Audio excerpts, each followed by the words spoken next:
To understand the direction WandaVision will be taking with its remaining few episodes, we must first understand who Wanda and Vision are, and why they became the way they are in this present timeline.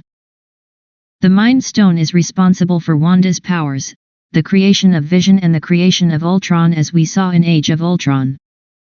Thanks to Joss Whedon's proclivity to value awkward dialogue and flat humor, the series of events that lead to Ultron and Vision's creation is touched on in only a few lines of dialogue between the Avengers.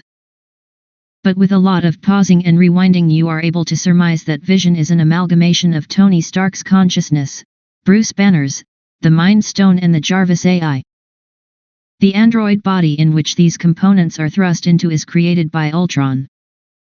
This android body is what Ultron considers to be his ultimate form.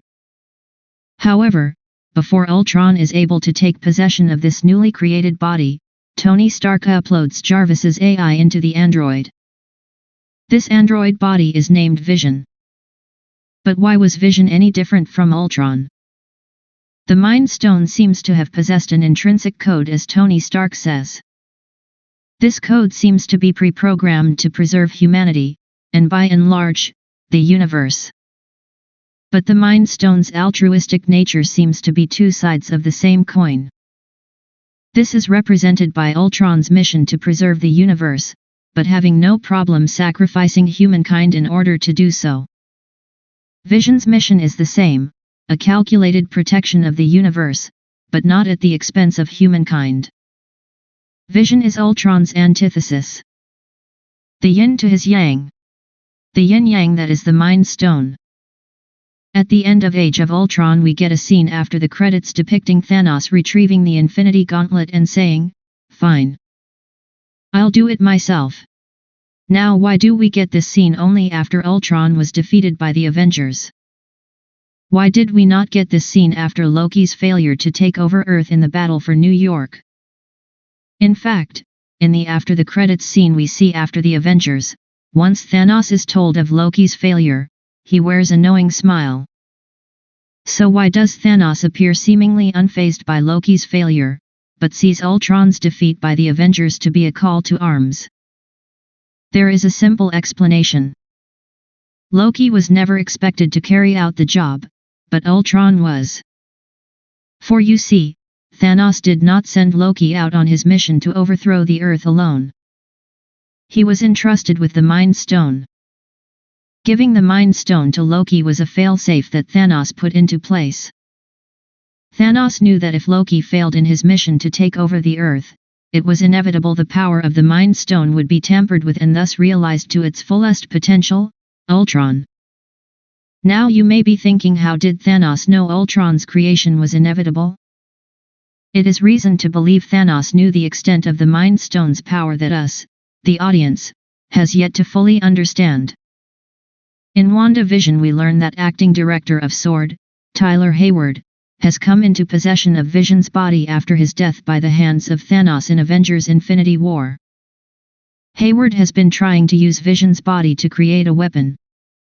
Wanda learns of Hayward's experimentation and is furious. Wanda storms the S.W.O.R.D. facility and takes Vision's lifeless body.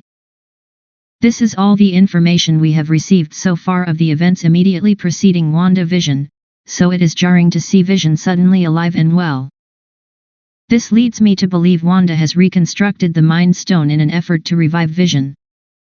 As we know, the Mind Stone, along with the other Infinity Stones, were destroyed by Thanos in the MCU's current timeline.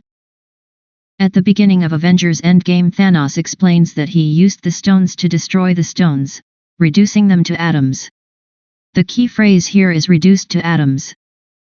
The Infinity Stones were not erased from the current timeline, just rendered completely unusable. This theoretically means the Infinity Stones could be reconstructed. But who would have the power to do so? The only person shown to have been able to destroy an Infinity Stone, Wanda. What Wanda is unaware of, is that in reconstructing the Mind Stone, she is also reconstructing the code that the Mind Stone once held. The code that led to Ultron's creation. In reviving Vision, Wanda is also unwittingly reviving Ultron. The big red chewing gum that Vision swallows in episode 2 of WandaVision is a seemingly innocent story beat in the light-hearted sitcom-esque nature of the episode. But given the aforementioned theories, the big red Vision swallows may be signaling to us, the audience, that something much more sinister than a piece of gum has infiltrated Vision's body. The ghost in the shell, if you will. Ultron. In WandaVision, I believe Ultron is returning to get back what was once his. The android body that we know now as Vision.